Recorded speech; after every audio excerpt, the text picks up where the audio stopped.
आज हम लोग लॉ ऑफ अट्रैक्शन के और काफ़ी डेप्थ में जाएंगे। लॉ ऑफ अट्रैक्शन बहुत डीप है, बहुत ही डीप है।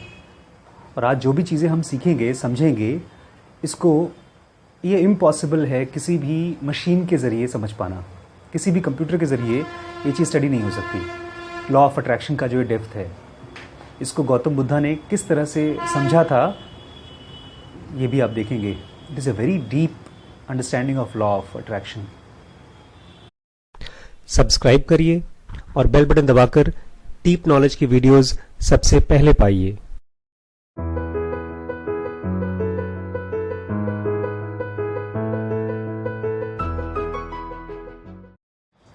किसी ने पूछा है कि मेडिटेशन करने के लिए या लाइफ में आगे बढ़ने के लिए या स्पिरिचुअली डेवलप होने के लिए एथिकल प्योरिटी क्यों चाहिए। एथिकल प्योरिटी मतलब अच्छाई, ईमानदारी, सच्चाई, ब्रह्मचर्य, इन जैसी चीज़ें क्यों चाहिए, क्या ज़रूरत है इनकी। ये चीज़ समझ में आएगा अगर लॉ ऑफ अट्रैक्शन, जिसको मैंने नाम बदल दिया है, परसों उसका नाम बदला है मैंने। क्या नाम रखा है? लॉ ऑफ एफिनिटी या तो एंड रिपल्शन। हम कुछ चीज़ों को अट्रैक्ट करते हैं, कुछ चीज़ों को रिपेल करते हैं। तो आपको समझ में आएगा कि क्यों इतना ज़रूरी है एथिकल प्योरिटी। एथिकल प्योरिटी मतलब जो चीज़ सही है वही हो, जो चीज़ गलत है वो ना हो, जो चीज़ नाजायज़ है वो ना हो। नाजायज़ मतलब लॉ के हिसाब से जो है, ठीक है। काफ़ी मुश्किल है, मैं इंग्लिश में पढ़ूंगा। मैंने आज 2-3 बार पढ़ा, फिर भी मुझे लग रहा है कि जिस तरह से सहर जी ने बुद्ध की टीचिंग्स को पढ़ाया है, उसको मैं अभी हिंदी में ट्रांसलेट करने के लिए हिम्मत नहीं पड़ रही मेरी।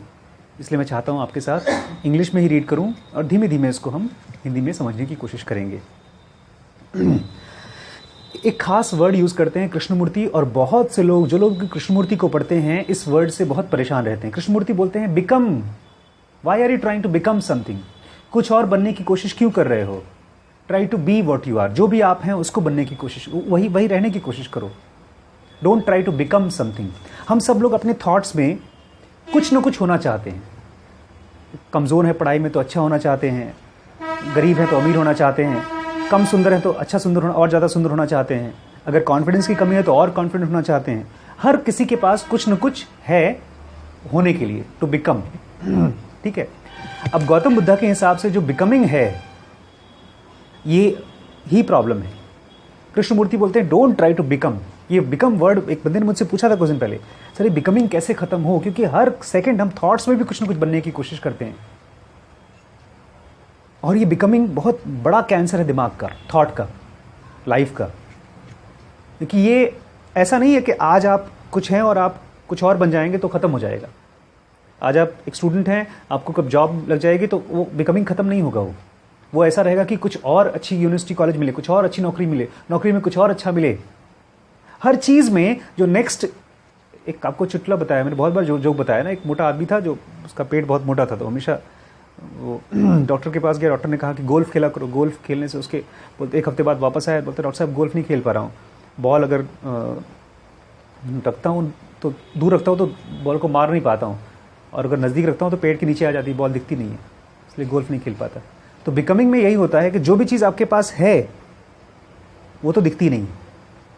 जैसे आपके पास अच्छी खासी इंग्लिश है, आपके पास कुछ तो है, मतलब आपकी इंग्लिश कुछ तो आता ही है, आपके पास भी कुछ न कुछ है, हम सबके पास कुछ न कुछ है, वो दिखता नहीं है, और जो नहीं है वो ही रहता है। लेकिन ये मामला यहाँ तक ख़त्म नहीं होता है, इसके भी बहुत गहरे जाता है ये लॉ। ये बिकमिंग का वजह क्या है, कारण क्या है, इसको एक खास शब्द यूज़ करते हैं गौतम बुद्धा। कृष्णमूर्ति उसको यूज़ कम करते हैं, हालांकि वो यूज़ करते हैं किसी और शब्द को, तन्हा। तन्हा मतलब हमारी डिज़ायर, हमारी इच्छाएं। हमारी इच्छाएं तकरीबन ऐसे ही काम करती हैं हमारे मन में, ऐसे ही चलती रहती हैं जैसे एक चुंबक में आकर्षण की शक्ति। अब इसको थोड़ा सा समझिएगा। बहुत, मैं इसको जितने बार पढ़ता हूँ उतनी बार मैं इतना खुश होता हूँ कि मैं जन्म लिया, उसके बाद ये चीज़ मुझे मिल पाई और मैं समझ पाया इस चीज़ को। बहुत लोग जो गौतम बुद्धा की किताबें पढ़ते हैं वो भी नहीं समझ पाते हैं, लोग नहीं समझ पा रहे हैं इसको। और अगर ये प्रॉपर्ली समझ में आ जाए तो आपको कुछ नहीं करना है, अपने आप ये चीज़ आपकी लाइफ का हिस्सा हो जाएगी। आपको कुछ अच्छाई करना ही नहीं है, आप अच्छे अपने आप हो जाएंगे। और अगर अच्छाई करने की कोशिश कर रहे हैं तो फिर से वही बिकमिंग हो गया। आप कुछ अच्छा बनने की कोशिश करें ताकि कुछ हो जाए ना। जब चीज़ समझ में आ जाती है अपने आप आ जाता है। बचपन में हम लोग आग में हाथ डाले हैं, जल गए, उसके बाद नहीं डालते, ऐसे ही हो जाता है। थियरी नहीं होती है, एकदम प्रैक्टिकल होता है। जब समझ जाएंगे तो एकदम प्रैक्टिकल हो जाएगा, कुछ भी करने की ज़रूरत नहीं। इसलिए मैं चाहता हूँ अगर नहीं समझ में आता है आज तो इस वीडियो को दोबारा देखिएगा, इस नोट्स को दोबारा पढ़िएगा, हर एक शब्द को अंडरलाइन करके उसको और गहरे से मतलब खोजिएगा। गौतम बुद्ध कह रहे हैं becoming has the same fundamental cause. Becoming, हम जो बनने की कोशिश करते हैं उसका एक ही फंडामेंटल कॉज है। क्या? ग्रास्पिंग। हम कुछ न कुछ पकड़ने की कोशिश करते हैं, मन में या बाहर। माँ बाप बच्चों के लिए पकड़ने की कोशिश करते हैं, नहीं? माँ बाप चाहते हैं कि हमारे बच्चा अच्छा करियर पकड़ जाए। उसमें एक तरह का क्या बोलते हैं उसे, परोपकार की भावना है अपने बच्चे के प्रति, बट है कुछ न कुछ चाहते हैं हम अपने लिए। एंड ऑल ग्रास्पिंग, और जितना भी हम अंदर से चाहते हैं वो उसके पीछे क्या है? थर्स्ट। अब आवर ट्रू एसेंस, अगर हमारे अंदर में आत्मा है, और गौतम बुद्ध जानते हैं कि आत्मा है। जब ये लोग बात करते हैं तो ये तुक्के वाली बात नहीं करते, ये किसी ऐसी चीज़ के बारे में बात नहीं कर रहे हैं जो नहीं है, ऐसे ही बात करते हैं, ऐसा नहीं है। आवर ट्रू एसेंस मतलब हमारी सोल जो मरती नहीं है, जो बियॉन्ड है, लाइज बियॉन्ड आवर पर्सनैलिटी। ये जो हमारी पर्सनैलिटी है, इसको हम कभी पसंद करते हैं कभी नहीं, इसके बियॉन्ड है हमारा ट्रू एसेंस, हमारी soul. Even beyond this world, और ये दुनिया इस दुनिया से भी बियॉन्ड है। ये दुनिया उसके लिए बहुत छोटी है उसको एक्सप्रेस करने के लिए। बट लेकिन होता क्या है, we do not allow ourselves to be satisfied with it. लेकिन हमारी जो सोल है वो भी है, इसी समय हमारे अंदर है, लेकिन हम उससे सेटिस्फाइड नहीं होते। सर है तो कहाँ है? अभी रुकिए, वो इतनी बड़ी है कि उसको जानने के लिए ये बॉडी पूरी नहीं है। हम इस सोल से सेटिस्फाइड नहीं होते हैं, and we thirst for something else. हम चाहते रहते हैं कुछ और। अभी कोई कंक्लूजन मत बनाइएगा, मैं किसी चाहत को बुरा नहीं बोल रहा हूं, मैं खाली चाहता हूं हम लोग ध्यान से सुनकर समझें। We always want something else for things entirely alien to our innermost essence. इस दुनिया में जो भी चीज़ें हम चाहते हैं वो सब कुछ हमारा जो ट्रू एसेंस है, हमारी जो सोल है, उससे एलियन है, उससे गैर है। नेमली ये दुनिया जो जिस चीज़ से बनी है, किसी से बनी है? आवाज़ से, टच से, जो हर चीज़ जिसको हम सूंघ सकते हैं, देख सकते हैं, यही तो है। एक तरफ हमारे पास सेंस की मशीन है, मतलब आँख नाक का ना, और एक तरफ इनको टच कर एक्सपीरियंस करने वाली बाहर की चीज़ें हैं। इनको गौतम बुद्ध बोल रहे हैं टैंजिबल थिंग्स। जो भी चीज़ें हम टच कर सकते हैं उसको टैंजिबल बोल रहे हैं। इस दुनिया में हमारे पास सेंस करने वाली बॉडी है और बाहर सेंस करने वाली चीज़ें हैं, ऑब्जेक्ट हैं। And so great is our thirst for the world form, sound, orders and other things that we mistakenly imagine this thirst to be the immediate manifestation of our essence. और हमको पता लगता भी है कि ये जो अच्छा डिज़ायर है। एक भाई साहब मेरे पास आए थे, बोले थे सर आप जब डिज़ायर की बात करें डिज़ायर खराब, मैंने बोला, जबकि बोला नहीं था डिज़ायर खराब है, फिर भी बोलते हैं अच्छा ठीक है आप डिज़ायर खराब नहीं बोल रहे हैं, लेकिन डिज़ायर है तो खराब ना। मैंने कहा है खराब, तो बोलते फिर अगर डिज़ायर नहीं होगी तो हम आत्मा की डिज़ायर कैसे करेंगे, सोल की डिज़ायर कैसे करेंगे, फिर हम सोल की किताबें कैसे पढ़ेंगे? ये लॉजिक है, दिमाग ना ऐसे तर्क खेलता है। हमको डिज़ायर नहीं करना है सोल, जो चीज़ हमारी अपनी है उसको हमको डिज़ायर नहीं करना है।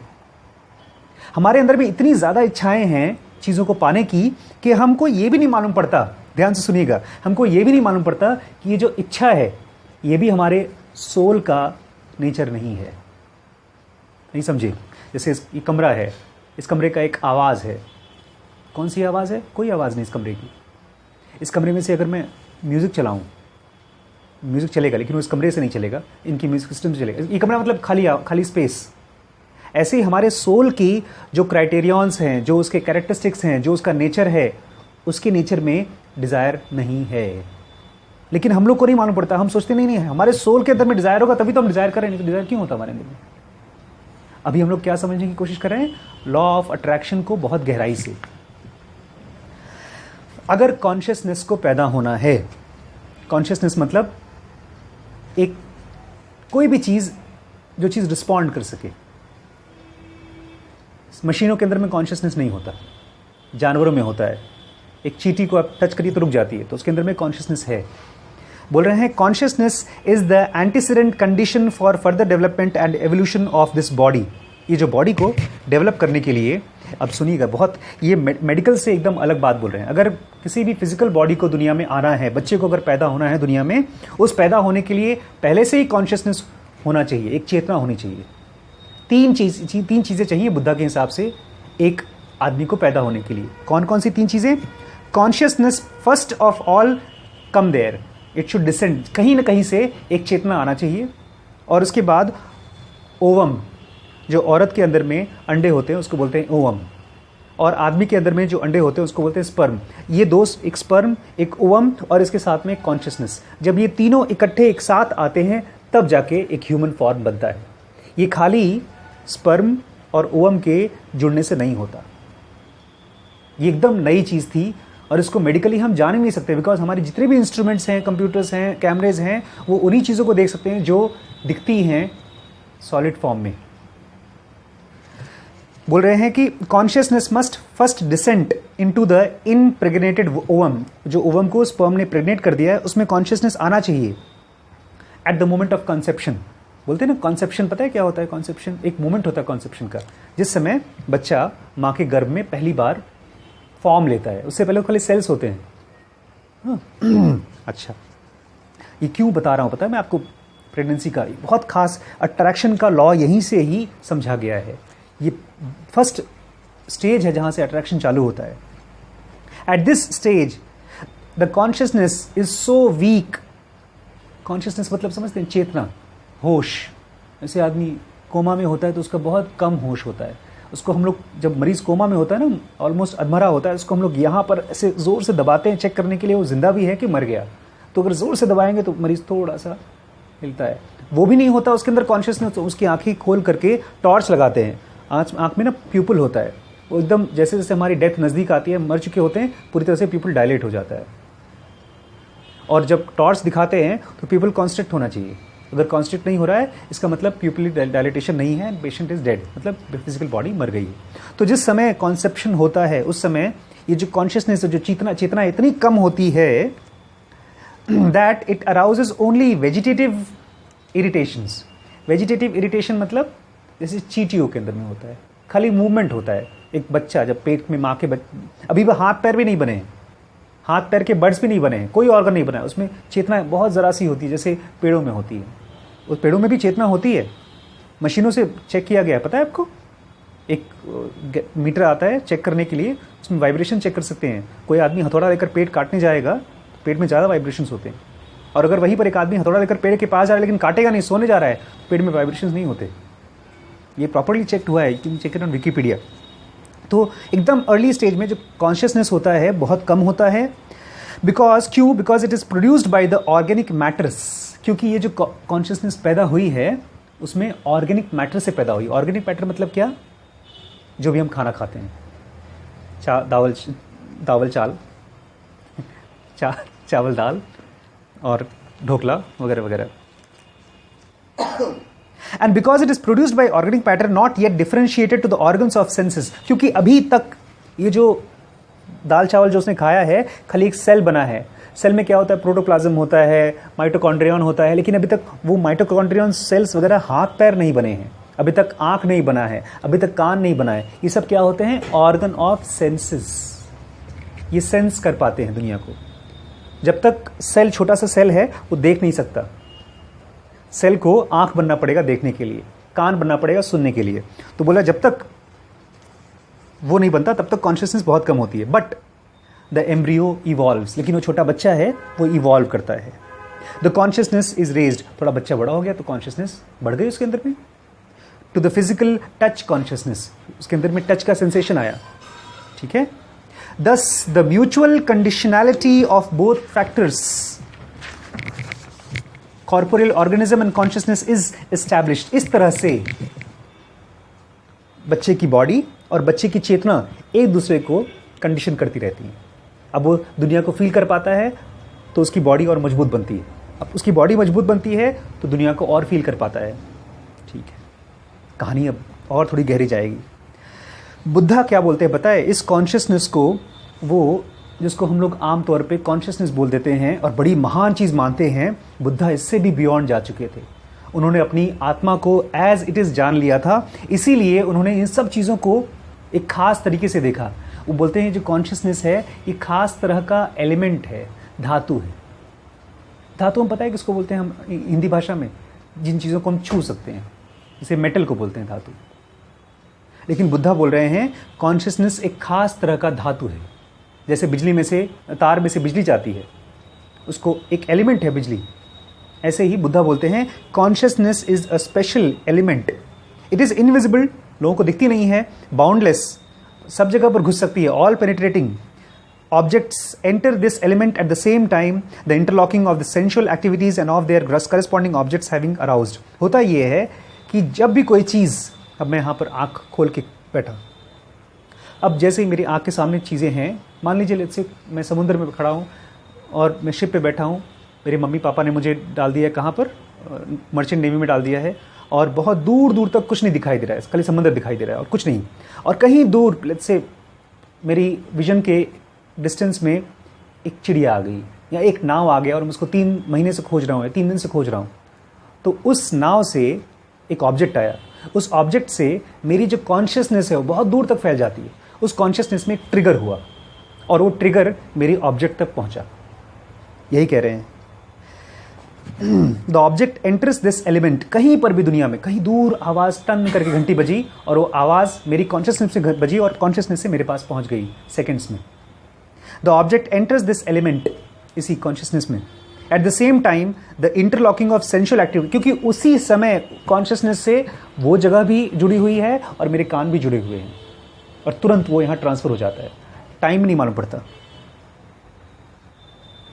अच्छा, only by entering the elements of consciousness, जब तक कॉन्शियसनेस में कोई चीज़ जब तक नहीं घुसेगी, are objects of senses able to touch us, तभी हमको कोई चीज़ टच कर सकती है।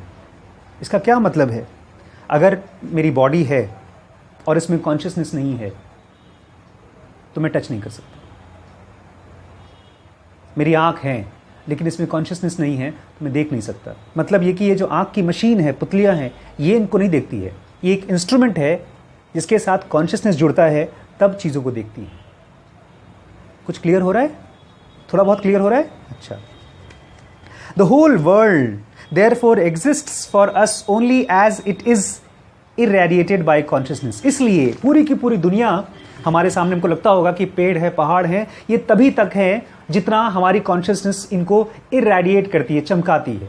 हमारी आंखें में से कॉन्शियसनेस टॉर्च की तरह बाहर निकलती है और हमको चमकाती है। जो जो चीज़ चमकाएगी वही दुनिया हमारे लिए है। Everything has its stand in consciousness. दुनिया में हर चीज़ उसकी जगह कहाँ पर है? हमारे कॉन्शियसनेस में। एंड व्हेन कॉन्शियसनेस सीजेस, और जैसे ही कॉन्शियसनेस खत्म हुई, दिस हियर ऑल्सो सीजेस, ये दुनिया भी खत्म हो जाती है। ये बहुत बड़ी इंसाइट है, बिकॉज हमको लगता होगा, हम जब सोचते हैं मन में कि यार हम मर जाएंगे, हमारी दुनिया का क्या होगा, ऐसा नहीं है। ये एक बहुत बड़ा ड्रीम है, कॉन्शियसनेस का ड्रीम। छोटा वाला जो ड्रीम है जिसमें हम सपने देखते हैं वो सेकंड्स में खत्म होता है, वो भी कॉन्शियसनेस का ही ड्रीम है और ये भी कॉन्शियसनेस का ड्रीम है। मैं क्यों बता रहा हूँ ये, अभी आपको समझ में आएगा। हम लोग लॉ ऑफ अट्रैक्शन पढ़ रहे हैं। Through the contact of organs of senses and immediate object of senses, ये जो हमारे ऑर्गन ऑफ सेंसेस हैं ये, और जो चीज़ हम देखने वाले हैं वो, जब इन दोनों का कॉन्टैक्ट होता है, फॉर इंस्टेंस मॉलिकुलर करंट, एक करंट पास होती है मॉलिक्यूल की, में टच करता है, an element called as consciousness aroused, और उसी से कॉन्शियसनेस अराउज होता है। क्योंकि अगर बहुत दूर तक कुछ है भी नहीं तो कॉन्शियसनेस के बारे में हमको पता भी नहीं चलेगा कि हमारे पास है कि नहीं, हम देखते रहेंगे। इसीलिए मेडिटेशन में अगर आपको बहुत गहरे जाना है, आसमान में वॉच करिए। बहुत बहुत अच्छा एक मेडिटेशन का एक्टिविटी है। जस्ट कीप ऑब्जर्विंग स्काई, तो आपको 1 हफ्ते के अंदर अंदर अपने थॉट्स ऐसे दिखाई देंगे, आप उनको पकड़ सकते हैं। जैसे ऐसा नहीं होगा कि मैं थॉट्स नहीं पकड़ पा रहा हूँ, बहुत आसानी से पकड़ सकते हैं। आपको बहुत बार ये भी एक्सरसाइज है, आप एक प्लेन वॉल पे जिस पे वाइट या तो ब्लैक, कुछ भी कलर, प्लेन कोई सामान ना हो, उसको ऑब्जर्व करिए, तो आपकी कॉन्शियसनेस जो अंदर है वो साफ साफ दिखना शुरू हो जाएगी। Instantly with the speed of thought it spreads along the molecular system of object. ठीक है, ये वही बात है कि हमारी जो कॉन्शियसनेस है वो ऑब्जेक्ट और इस पर तुरंत पहुंच जाती है। Only thus are the sensation and perception of external objects made possible for us, who stands as something inscrutable behind the whole process. इसीलिए इस कॉन्शियसनेस और बॉडी की वजह से ही आसपास की चीजें हमको दिखती हैं. हम कौन? कोई ऐसी चीज जो इन सब के पीछे खड़ा है, हमारी एसेंस. अब आवर अनएक्सप्लेन्ड क्लिंगिंग. सर मुझे फ्रेंच फ्राइज खाने का मन कर रहा है, उसके बिना मैं जी नहीं पा रहा हूं, बहुत मन कर रहा है. सर अगर ये कार नहीं मिली तो मैं तो मर जाऊंगा. ये तो छोटी मोटी चीजें हैं. मेरी बेटी की शादी अगर नहीं हुई तो लोग हार्ट अटैक से मरे हैं, और बच्चे भी मरे हैं सुसाइड करके. अगर नंबर नहीं मिले तो, नौकरी नहीं मिली तो.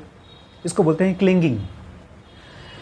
Our unexampled clinging to the body. ये सब क्यों होती है? बिकॉज हमारे पास इस बॉडी से हम अटैच्ड हैं. So long as we possess it. जब तक उसको पकड़ के रखते हैं तब तक हम इससे अटैच्ड रहते हैं. Our boundless thirst for a new one. और चूंकि हम 30 साल, 35 साल, 40 साल तक इस बॉडी के साथ अटैच्ड थे, इसलिए हमारी इस बॉडी से अटैचमेंट इतनी ज़्यादा हो जाती है कि जब हम मरते हैं हमारी ये प्यास का जो प्रोसेस है ख़त्म नहीं होता. फिर क्या होता है? Our boundless thirst for the new one. हम मर जाते हैं तो ये बॉडी जो कि हमको मारती है, पीटती है, दर्द पैदा करती है, दुख पैदा करती है, वो दिखता ही नहीं है. हम क्या चाहते हैं? A new body as soon as we die. The moment we lose it, जैसे हम इस बॉडी को छोड़ते हैं, at the moment of death is a thirst which actually leads us to the new organism. वो प्यास है हमारे अंदर में बहुत स्ट्रांग, जो हमको नई बॉडी पकड़वाता है. जैसे हमने एक समुद्र में डूबते की तरह है. अगर हम इस नाव से डूब रहे हैं तो हम नया नाव चाहते हैं, लेकिन हम जो डूबते हैं, पता है क्यों डूबते हैं? क्योंकि हमने अपने आप को इस बॉडी के साथ बहुत स्ट्रांगली आइडेंटिफाई किया है. पूरा स्पिरिचुअल प्रोसेस क्या है? इसी बॉडी के साथ अपने आप को एक्चुअली एक्सपीरियंस कर पाना कि क्या मैं सचमुच में बॉडी हूं कि नहीं हूं. अगर नहीं किया तो कुछ और चक्कर होगा, अगर कर लिया तो क्या होगा वो भी बताता हूं मैं अभी. We want to have another body of the same kind, that is to the formation of new six sense machine. हमको इसी तरह की एक और बॉडी चाहिए जिसमें आंख हो, कान हो, नाक हो, ताकि मैं सब कुछ महसूस कर सकूं इस दुनिया को. बुद्धा के लिए क्या होता है ये सब चीज? गौतम बुद्ध के लिए, for Buddha the conception was more than sperm of male uniting with female. बोलते हैं खाली ये चक्कर मेल फीमेल के स्पर्म का यूनियन का नहीं है. ही सेड, उन्होंने कहा, ओ मॉन्क्स, मेरे जिनोगा मॉन्क्स, आप सब मेरे जिनोगा मॉन्क्स हैं तो मैं आपको बोल रहा हूँ. The father and mother come together, माँ बाप पास में आते हैं. And it is the mother's period, और माँ का मेंसेस उस समय पीरियड इकट्ठा होता है. And the being to be born, और जो बंदा पैदा होने वाला है दोबारा, वो इज ऑल्सो प्रेजेंट, वो वहां पर प्रेजेंट है किसी फॉर्म में. Then by the combined agency of these three, daddy का स्पर्म, माँ का ओवम और ये जो बंदा यहां पर है, इन तीनों से a seed of life is planted. एक जीवन का सीड प्लांट हो जाता है. तो ये बता क्यों रहे हो सर? इतनी देर से यही बता रहे हो आप, बार बार क्यों बता रहे हो? सुनिए. सिंस बुद्धा टीचेस रीबर्थ, क्योंकि बुद्धा रीबर्थ पढ़ाते हैं, it is obvious that the being to be born must depart from somewhere. जो आदमी यहाँ पैदा होगा उसको कहीं ना कहीं से तो मरना होगा, कहीं मरेगा तभी वो यहाँ पैदा हो सकता है. And of course the being is from some abundant body. वो कहीं ना कहीं अपनी बॉडी को छोड़ करके आया है, मर के ही आया है. Thus death and conceptions are revealed as two sides of the same process. इसलिए एक समय जब हम देखते हैं किसी बच्चे को अंदर कॉन्सेप्ट, एक माँ बाप बेडरूम में सेक्स कर रहे हैं, उनके पेट में बच्चा आया, उसी समय तुरंत कहीं ना कहीं कोई मरा है. तो एक ही समय ये बहुत दुख की बात भी है और बड़ी खुशी की बात भी है. जैसे वो वहाँ पर मरा, वो यहाँ पर. अच्छा, अभी आप मेरी बातें सुन रहे हैं, अभी आप इसके साथ सुनेंगे, कुछ दिन बाद शायद भूल जाएं, लेकिन पीपल लाइक कृष्ण और बुद्धा, या जो लोग भी कृष्ण बुद्धा बनना चाहते हैं, फ्री होना चाहते हैं, उनको ये समझना होगा और ये देखने से पहले इसको मानना होगा. क्योंकि जब तक हम इमोशन में रहते हैं ना, जब तक हम मरे हुए इंसान को देखते हैं, मैं अपने माँ को देखता हूँ, भाई को देखता हूँ, बीवी को देखता हूँ, बच्चे को देखता हूँ मरा हुआ, और आंखों से आंसू रोता हूँ, तो मैं उसको फिजिकल फॉर्म की तरह ही देखता हूँ. मेरे मन में ये आइडिया नहीं आता कि ये कहीं ना कहीं पैदा हो चुका होगा. इस आइडिया को आने की क्या ज़रूरत है? क्योंकि मैं दुखी हूँ और इसी दुनिया को मैं रियल मानता हूँ. जब तक मैं इस दुनिया को रियल मानता हूं, मैं इस दुनिया के थ्रू अपने इमोशंस में ढेर सारे कंपन होंगे, डिस्टर्बेंसेस होंगे, और disturbance are not good for us to get self realised. Disturbances मतलब हम मेडिटेशन में नहीं जा सकते। डिस्टर्बेंसेस किसी भी फॉर्म में, चाहे हैप्पी फॉर्म हो चाहे सैड फॉर्म हो, एक स्टिल माइंड चाहिए ट्रूथ को परसीव करने के लिए, बहुत स्टिल माइंड चाहिए। ट्रूथ मतलब जो हमारी सोल है उसको परसीव करने के लिए। Every conception is only possible through the simultaneous death. हर बार जितनी बार भी बच्चा पैदा होता है वो तभी पॉसिबल हो सकता है जब एक, अभी आज हमने एक छोटा सा वीडियो देखा था जिसमें एक बच्चा स्विमिंग पूल में छोटे से टब में नहा रहा था, देखा था आपने? उसमें उसको एयर टाइप का कुछ था, बांध के रखा था, स्विमिंग पूल में डांस कर रहा था वो, और जो शायद मेड थी वो कहीं चली गई बाहर, बच्चा उल्टा हो गया और मर गया। ऐसे मुझे लगा। लेकिन अगर ये सच है कहानी, जब मेरा बेटा शायद कभी भगवान अगर ऐसा होगा तो मुझे उसमें भी दुख होगा, लेकिन इसके साथ ही साथ कहीं पर वो बच्चा पैदा हुआ है। That disappears here reappears there. ये एक योगी को जानना होगा धीमे धीमे। इसको जानने के लिए अपनी आंख, अपने नाक, अपने कान को तैयार करना होगा, क्योंकि जब हमारे परिवार में कोई मरेगा या मैं ही मर जाऊंगा तो भी मैं विश्वास नहीं करूंगा कि मैं मर गया हूं, अब मैं कहीं पैदा होने वाला हूं। नहीं विश्वास होता, हम रोते रहते हैं। To the paroxysms of lust in the moment of coition stands opposed the pangs of death। बड़ा सुंदर सेंटेंस है इंग्लिश का, कि जिस समय कॉइटस मतलब सेक्स किया जाता है बच्चे को पैदा करने के लिए, उसी समय कहीं पर किसी को डेथ के पैंग्स आ रहे होते हैं। किसी को कैंसर हो गया, किसी का रोड एक्सीडेंट हो गया, कोई आखिरी सांस ले रहा है और यहाँ पर कोई बहुत प्यार कर रहा है, सेक्स कर रहा है, और वहाँ पर उसकी आखिरी सांस खत्म हुई, यहाँ पर इनका सेक्स का जॉय खत्म हुआ और ये दोनों जुड़े हुए हैं। ये सर सेक्सुअल कहानी क्यों बता रहे हैं आप? In this whole matter it must be grasp, ये समझ में आना चाहिए, for a dying creature thirst for existence leading to new grasping of new germ. क्योंकि जब बच्चा मरता, जो भी आदमी मरता है वो नया जन्म पकड़ेगा, नया परिवार, नया बॉडी पकड़ेगा। लेकिन बुद्धा के लिए क्वेश्चन ये था कि जब नई बॉडी मिलेगी तो मुझे किस तरह की बॉडी मिलेगी, किस तरह का घर मिलेगा, किस तरह का परिवार मिलेगा। All the germs of the world therefore are equally near to it. क्योंकि जब एक बच्चा मरता है, कोई भी मरता है, तो उस समय फिजिकल बॉडी से मैं हट गया और मेरे लिए दुनिया के सारे जर्म्स मेरे नज़दीक होते हैं। टाइम का डिस्टेंस नहीं होता उसमें। तब क्या होता है? Thirst at the moment is without substratum. उस समय आंख नाक कान तो होते नहीं, खाली थर्स्ट होती है, प्यास होती है। And since his former body upon which he had concentrated itself has been snatched, वो बॉडी तो खत्म हो गई क्योंकि उसी बॉडी के ऊपर हमारा पूरा थर्स्ट टिका हुआ था। जो उस बॉडी को पसंद था खाने का वही खाता था, वही पहनता था, वही कपड़ा सोचता था, वही चीज़ें करता था। एट सच अ मोमेंट, ऐसे मोमेंट पे क्या होता है? Freed from his former rejections, जब वो पुराने रिजेक्शन छोड़ देता है, it flames up from nothing that is out of our innermost essence which is as boundless as universe. मतलब अब दुनिया इतनी बड़ी होती है, इतनी फैली होती है, जो मर्जी आए वहां पर जा सकती है। ये मरा हुआ जीव कहीं पर भी जा सकता है, किसी भी घर में पैदा हो सकता है, लेकिन ऐसा होगा नहीं कि किसी एक में जाएगा वो। It is obvious that there are different directions of grasping. अब कहीं ना कहीं तो जाएगा, इस घर में या तो उस घर में। One creature is dying grasps ovum of a woman. एक आदमी जब मरता है तो वो किसको पकड़ता है? एक औरत के ओवम को। और वहीं पर दूसरा एक एनिमल के वूम को। जानवर में भी आप पैदा हो सकते हैं। ऐसा नहीं है कि हम इंसान हो गए तो इंसान में पैदा होंगे। बहुत से लोग ऐसे कर्म करते हैं कि वो जानवर बन जाते हैं। और बहुत बार नर्क, हेल और हेवन के भी ओवम आप पकड़ सकते हैं।